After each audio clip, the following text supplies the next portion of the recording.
Most of the time you take a picture with the light falling on the front of the subject so that you can see it clearly. But this isn't always the best type of lighting, especially if you want to produce more dramatic and moody results, or are shooting subjects that contain translucent areas.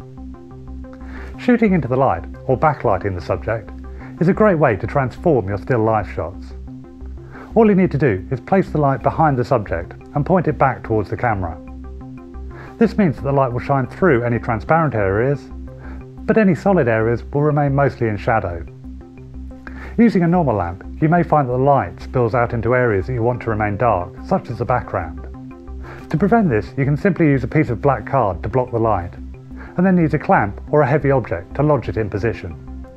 In a professional studio, these are known as flags.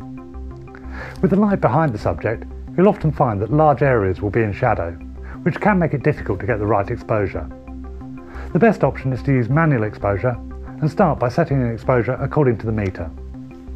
It's likely that you'll need to reduce the exposure to keep all of the highlight detail in your shot, so increase the shutter speed. And when you review the image, check that the highlights just reach the right hand end of the histogram. Another problem when using backlighting is flare. This occurs when light hits the front of your lens and causes either a veil of light across the image or blobs of light to appear in your image.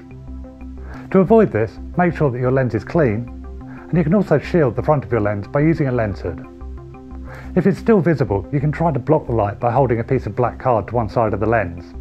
Just make sure that it's not visible in the frame. With any flare removed, you're ready to take your shots. Once you've got the hang of backlighting a subject, you can also add a reflector to bounce light back onto the subject, or even an extra light from the front to give a more subtle effect.